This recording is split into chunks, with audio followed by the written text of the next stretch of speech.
Assalamualaikum warahmatullahi wabarakatuh, sahabat-sahabat semuanya. Selamat datang kembali di channel Jejak Cerita. Semoga kalian semua dalam keadaan sehat dan bahagia. Pada video kali ini, kita akan membahas cerita yang tidak hanya menarik, tapi juga penuh dengan pesan mendalam tentang pertemuan Joko Widodo dengan Nyi Roro Kidul di Laut Selatan. Jadi, pastikan kalian nonton sampai habis dan jangan lupa untuk like, subscribe, serta aktifkan notifikasi agar tidak ketinggalan konten-konten menarik lainnya.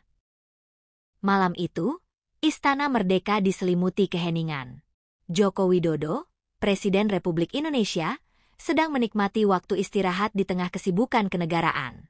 Namun, malam itu berbeda. Dalam tidurnya, ia bermimpi berada di sebuah pantai dengan ombak besar. Angin berhembus kencang, membawa aroma laut yang asin. Di kejauhan, muncul seorang wanita berbalut kain hijau. Wajahnya cantik, dengan tatapan tajam yang penuh kewibawaan. Mahkotanya bersinar di bawah sinar bulan. Wanita itu tidak mengatakan apa-apa, hanya mengulurkan tangannya ke arah Jokowi. Sebuah suara lembut namun tegas terdengar dalam pikirannya. Datanglah ke pantai selatan. Ada sesuatu yang harus kau dengar demi Nusantara. Jokowi terbangun dengan napas tersengal. Jam dinding menunjukkan pukul 3 dini hari. Ia merenung sejenak, mencoba memahami mimpi yang baru saja dialaminya. Sebagai seorang pemimpin, ia terbiasa memegang teguh logika. Namun, mimpi itu terasa begitu nyata, seolah bukan sekadar bunga tidur. Pagi harinya, Jokowi berkonsultasi dengan salah seorang penasihat spiritual di istana. Penasihat itu mendengarkan cerita Jokowi dengan hikmat, lalu berkata, "Bapak Presiden, mimpi ini adalah panggilan dari Nyi Roro Kidul, Ratu Pantai Selatan. Ada pesan penting yang harus Anda dengar. Anda harus pergi ke Parangtritis." Beberapa hari kemudian, Jokowi memutuskan untuk melakukan perjalanan ke pantai Parangtritis secara diam-diam. Ia hanya membawa satu ajudan kepercayaannya, Prabowo, yang sudah lama menjadi sahabat sekaligus rekan kerja. Prabowo awalnya ragu, namun setelah mendengar penjelasan Jokowi, ia pun setuju untuk menemani. Dalam perjalanan, Jokowi merasa gugup namun juga penasaran. Apakah ini benar-benar nyata? Mengapa saya yang dipanggil? Pikirnya. Setibanya di Parangtritis, malam mulai menjelang. Ombak pantai selatan terdengar menggema, memecah keheningan. Mereka mendirikan tenda kecil di tepi pantai.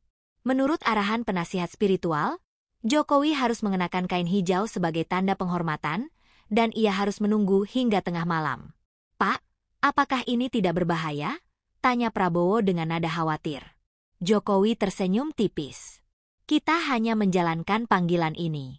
Jangan khawatir, saya percaya ini demi kebaikan." Tepat tengah malam, angin tiba-tiba berhembus kencang. Langit yang sebelumnya cerah kini diselimuti awan gelap. Prabowo merasa ada sesuatu yang aneh. Namun Jokowi tetap tenang. Dari arah laut, muncul sinar hijau yang perlahan mendekat. Sosok wanita dengan pakaian hijau megah muncul, melangkah di atas air. Prabowo nyaris kehilangan kata-kata, sementara Jokowi berdiri tegak, menunjukkan sikap hormat. "Selamat datang, Tuan Presiden." Suara Nyi Roro Kidul bergema, seolah-olah menyatu dengan deburan ombak. "Saya menerima panggilan Anda, Yang Mulia," jawab Jokowi dengan nada hormat. Nyi Roro Kidul mengangguk, lalu berkata, "Kau dipanggil ke sini karena ada sesuatu yang mendesak. Nusantara sedang berada di ambang ketidakseimbangan. Alam kita terluka, dan manusia semakin lupa akan tugas mereka menjaga keharmonisan." Dalam percakapan panjang, Nyi Roro Kidul menjelaskan tentang kondisi laut dan alam yang semakin rusak. Limbah mencemari lautan, ekosistem terganggu, dan manusia semakin serakah dalam mengeksploitasi kekayaan alam. Saat ini, laut adalah penjaga kehidupan. Namun, jika manusia terus mengabaikan keseimbangan, bencana besar akan datang. Ombak yang dulu menjadi sumber kehidupan, akan berubah menjadi malapetaka, ucapnya. Jokowi mendengarkan dengan serius. Ia merasa pesan ini adalah tanggung jawab besar yang harus diembannya sebagai pemimpin. "Apa yang bisa saya lakukan untuk mencegah semua ini, Yang Mulia?" tanyanya. "Pertama, kau harus memahami makna keseimbangan. Untuk itu, kau harus melalui ujian, jawab Nyi Roro Kidul. Nyi Roro Kidul mengarahkan Jokowi untuk menyeberangi laut menuju sebuah pulau yang hanya muncul pada malam tertentu. Pulau itu adalah tempat sakral, tempat para leluhur menyimpan pusaka Nusantara. Namun, perjalanan itu penuh dengan tantangan. "Apakah kau siap?" tanya Nyi Roro Kidul. "Jika ini demi kebaikan bangsa, saya siap," jawab Jokowi dengan mantap. Nyi Roro Kidul memberikan sebuah perahu kecil yang terbuat dari kayu, tanpa mesin, hanya mendayung. "Ini adalah ujian keteguhan hati dan kebijaksanaanmu," katanya. Jokowi naik ke atas perahu kecil yang telah disiapkan. Ombak bergelombang dengan kuat, namun ia mendayung tanpa ragu. Langit gelap, hanya diterangi oleh sinar rembulan yang muncul di sela-sela awan. Di kejauhan, sebuah cahaya samar-samar terlihat, mungkin itulah pulau yang dimaksud. Sementara itu, Prabowo tetap tinggal di tepi pantai, meskipun hatinya gelisah. Ia ingin ikut mendampingi Jokowi, namun Nyi Roro Kidul menegaskan bahwa perjalanan ini harus dilakukan sendiri. Saat perahu melaju, berbagai gangguan mulai muncul. Angin bertiup lebih kencang, membuat perahu berguncang hebat. Ombak tinggi datang menghantam, hampir membuat perahu terbalik. Namun Jokowi tetap tenang, mengingat pesan Nyi Roro Kidul untuk tetap fokus dan tidak menyerah. Di tengah perjalanan, suara-suara aneh mulai terdengar, seolah ada yang memanggil namanya. Jokowi melihat bayangan-bayangan di air, menyerupai tangan yang mencoba menariknya ke dalam laut. Bayangan itu semakin mendekat, namun ia mengingat pesan spiritual yang diberikan sebelumnya, "Jangan hiraukan ilusi, tetaplah maju." Dengan tekad kuat, ia terus mendayung tanpa memedulikan gangguan tersebut. Setelah berjam-jam berjuang melawan ombak, Jokowi akhirnya mencapai pulau yang dimaksud. Pulau itu kecil, dihiasi batu-batu karang hitam dan pepohonan hijau yang rimbun. Di tengah pulau, terdapat sebuah gua besar dengan cahaya kehijauan yang memancar dari dalamnya. Jokowi turun dari perahu dan melangkah masuk ke dalam gua. Udara di dalam terasa hangat, seolah-olah gua itu memiliki kehidupan sendiri. Di ujung gua, ia menemukan sebuah altar yang di atasnya terletak keris berukir naga laut. Cahaya hijau berasal dari keris tersebut. Saat Jokowi mendekati altar, suara Nyi Roro Kidul terdengar kembali, kali ini lebih lembut namun penuh kewibawaan. "Keris ini adalah simbol tanggung jawab. Hanya pemimpin sejati yang dapat mengangkatnya. Jika kau berhasil, itu berarti kau telah siap untuk memikul amanah besar." Jokowi mengulurkan tangannya dan mencoba mengangkat keris itu. Pada awalnya, keris terasa sangat berat, seolah-olah ada kekuatan yang mengujinya. Namun, dengan tekad kuat dan niat tulus untuk melindungi bangsa, ia akhirnya berhasil mengangkat keris tersebut. Seketika itu pula, cahaya hijau dari keris menyebar ke seluruh gua, menciptakan suasana magis. Setelah mengambil keris, Jokowi kembali ke perahu. Anehnya, perjalanan pulang terasa lebih tenang.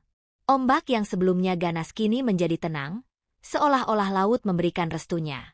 Sesampainya di pantai, Prabowo menyambutnya dengan penuh rasa lega. "Pak, bagaimana tadi?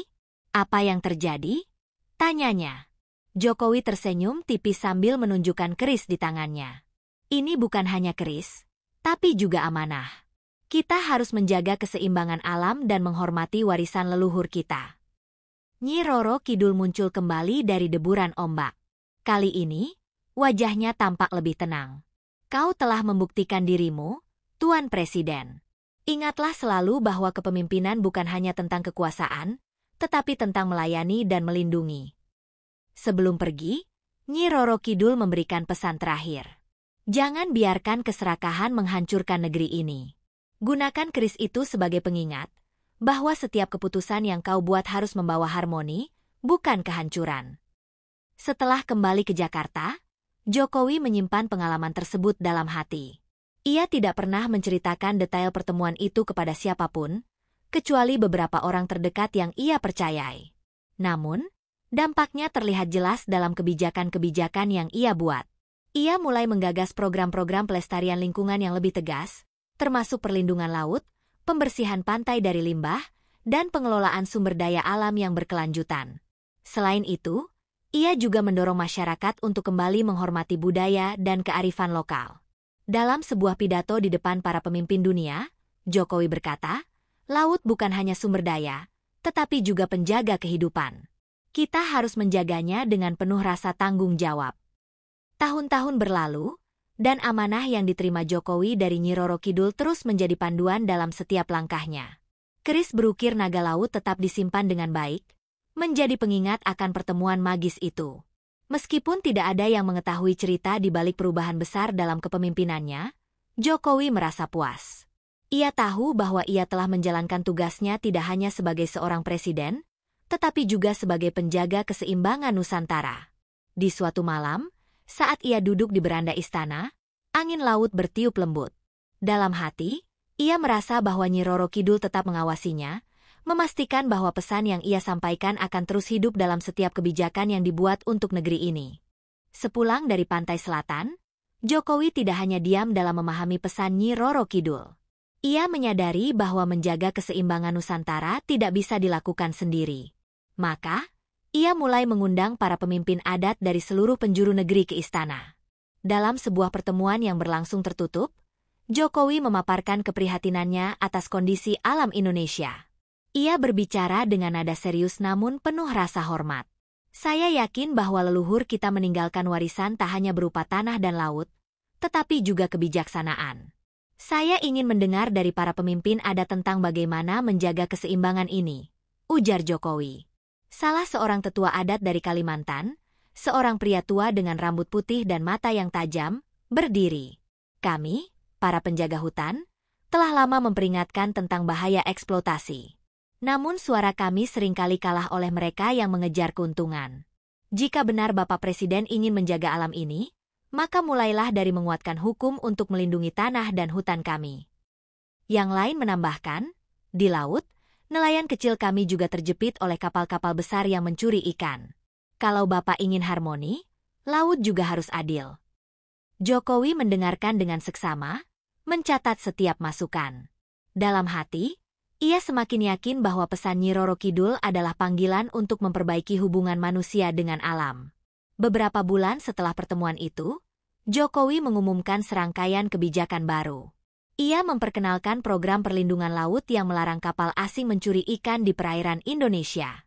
Ia juga meluncurkan program penghijauan hutan, bekerja sama dengan masyarakat adat untuk menjaga ekosistem yang sudah ada selama ratusan tahun. Namun, langkah-langkah ini tidak berjalan mulus. Banyak pihak yang merasa dirugikan, terutama para pengusaha besar yang selama ini memanfaatkan sumber daya alam tanpa batas. Beberapa di antaranya mencoba melobi Jokowi untuk membatalkan kebijakan tersebut. Dalam sebuah pertemuan dengan para pengusaha, salah seorang dari mereka berkata, "Pak Presiden, kebijakan ini akan merugikan perekonomian. Kita butuh investasi untuk membangun negeri ini, dan kebijakan Bapak terlalu membatasi." Jokowi menjawab dengan tegas, "Pembangunan yang merusak masa depan bukanlah pembangunan. Kita bisa maju tanpa menghancurkan. Saya yakin kita semua punya tanggung jawab untuk menjaga warisan ini." Di tengah-tengah perjuangan melaksanakan kebijakan baru, Jokowi seringkali merasa lelah dan ragu. Tantangan datang dari berbagai arah, baik dari dalam maupun luar negeri. Di saat-saat seperti itu, ia selalu mengambil waktu untuk merenung di ruang kerjanya, di mana keris berukir naga laut disimpan. Suatu malam, saat Jokowi sedang sendiri, ia merasa kehadiran yang familiar. Angin laut berhembus lembut meskipun jendelanya tertutup. Ketika ia memegang keris tersebut, suara Nyi Roro Kidul terdengar di pikirannya. "Jangan pernah gentar, Tuan Presiden. Selama niatmu tulus, alam akan berdiri di sisimu." Kata-kata itu memberikan kekuatan baru kepada Jokowi. Ia merasa bahwa perjuangannya tidak sendirian, bahwa ada kekuatan besar dari leluhur dan alam yang mendukung setiap langkahnya. Namun, tak lama kemudian, sebuah bencana besar melanda. Ombak besar menghantam pesisir selatan Jawa, menghancurkan desa-desa nelayan dan menenggelamkan kapal-kapal kecil. Berita ini mengguncang bangsa, dan banyak yang mulai mempertanyakan apakah ini adalah pertanda alam yang murka. Jokowi segera turun langsung ke lapangan, menemui korban bencana dan memberikan bantuan. Dalam perjalanan ke lokasi, ia merenungkan pesan Nyi Roro Kidul tentang keseimbangan. Ia sadar bahwa bencana ini adalah peringatan bahwa upayanya masih belum cukup. Di sela-sela kunjungannya, seorang tetua desa mendekatinya. Dengan suara parau, Ia berkata, "Pak Presiden, laut ini sudah lama memberi kami kehidupan, tapi kami lupa menghormatinya. Apa yang terjadi adalah akibat dari kelalaian kita semua." Kata-kata itu membuat Jokowi semakin yakin untuk menggencarkan program edukasi kepada masyarakat tentang pentingnya menjaga hubungan dengan alam. Bertahun-tahun kemudian, kebijakan Jokowi mulai menunjukkan hasil. Laut menjadi lebih bersih, nelayan kecil kembali mendapatkan hak mereka, dan masyarakat adat merasa dihormati. Indonesia mulai dikenal sebagai negara yang memimpin dalam pelestarian lingkungan dan budaya. Di akhir masa jabatannya, Jokowi kembali ke pantai Parangtritis. Ia berdiri di tepi pantai, memandangi laut yang tenang. Dalam hatinya, ia berterima kasih kepada Nyi Roro Kidul atas pelajaran yang diberikan. Angin laut bertiup lembut, seolah menyampaikan pesan terakhir dari sang ratu. Meskipun ia tidak melihat sosoknya lagi, Jokowi merasa bahwa ia telah memenuhi amanah yang diberikan. Setelah masa jabatannya berakhir, Jokowi memilih hidup lebih tenang. Namun, ia tetap aktif menyuarakan pentingnya pelestarian lingkungan dan kearifan lokal melalui seminar, buku, dan acara diskusi dengan generasi muda. Ia percaya bahwa tanggung jawab menjaga keseimbangan Nusantara bukan hanya tugas seorang pemimpin, tetapi seluruh rakyat Indonesia. Pada suatu malam, saat sedang menulis di ruang kerjanya, Jokowi kembali mendengar suara deburan ombak yang lembut. Ia memandang keris berukir naga laut yang masih disimpan rapi di dalam kotak kaca. Seolah mendengar suara hati, ia berkata pada dirinya sendiri, "Keris ini bukan hanya milikku. Ini adalah milik seluruh bangsa. Amanah ini harus diteruskan." Ia lalu memutuskan untuk menyerahkan keris tersebut kepada sebuah lembaga adat yang menjaga pusaka leluhur. Ia percaya bahwa benda sakral itu akan lebih bermanfaat jika dijaga oleh mereka yang memahami maknanya secara mendalam. Beberapa tahun kemudian, Indonesia melihat perubahan besar. Generasi muda mulai aktif terlibat dalam pelestarian lingkungan. Mereka menciptakan gerakan-gerakan besar yang mengedepankan harmoni antara teknologi modern dan tradisi leluhur. Nama Jokowi selalu disebut sebagai inspirasi utama, terutama kisahnya tentang keris sakral dan pertemuannya dengan Nyi Roro Kidul. Seorang anak muda bernama Adi, yang bercita-cita menjadi pemimpin masa depan, membaca buku yang ditulis Jokowi. Dalam buku itu, tertulis, "Keseimbangan adalah kunci segalanya." Pemimpin sejati adalah mereka yang berani mendengar suara leluhur dan menjaga warisan untuk generasi berikutnya. Adi terinspirasi untuk melanjutkan perjuangan Jokowi. Ia mulai mempelajari kearifan lokal dan bergabung dengan berbagai gerakan lingkungan. Adi percaya bahwa perjuangan untuk menjaga Nusantara tidak akan pernah berakhir. Di usia senjanya, Jokowi kembali ke pantai Parangtritis untuk terakhir kalinya. Kali ini, ia datang tanpa pengawalan, hanya ditemani oleh cucunya. Ia duduk di tepi pantai, memandangi ombak yang tenang. Cucunya bertanya, "Kakek, apa yang kakek lihat di laut ini?" Jokowi tersenyum dan menjawab, "Laut ini adalah cermin kehidupan. Jika kita menjaganya, ia akan memberi kita kehidupan. Jika kita merusaknya, ia akan mengingatkan kita dengan caranya sendiri." Saat malam tiba, angin laut berhembus lembut, dan deburan ombak terdengar seolah menyampaikan salam. Jokowi merasa damai, seolah-olah tugas yang diembannya selama ini telah selesai. Dalam hatinya, ia tahu bahwa amanah itu kini berada di tangan generasi berikutnya. Kisah Jokowi dan Nyi Roro Kidul menjadi legenda yang terus diceritakan dari generasi ke generasi. Bagi sebagian orang, itu adalah mitos. Namun, bagi mereka yang percaya, itu adalah pengingat bahwa Nusantara adalah tanah yang penuh dengan kekuatan, misteri, dan tanggung jawab besar. Di pantai selatan, suara ombak terus bergema, membawa pesan abadi. Jagalah keseimbangan. Hiduplah selaras dengan alam. Demikianlah kisah pertemuan Presiden Jokowi dengan Nyi Roro Kidul, Sang Ratu Laut Selatan, yang mengajarkan pentingnya menjaga keseimbangan antara manusia dan alam. Kisah ini bukan hanya legenda, tetapi juga pesan mendalam tentang tanggung jawab kita sebagai penjaga bumi. Jika Anda menyukai cerita ini, jangan lupa untuk like, share, dan subscribe agar tidak ketinggalan cerita menarik lainnya dari Nusantara. Tulis pendapat Anda di kolom komentar, dan sampai jumpa di video berikutnya.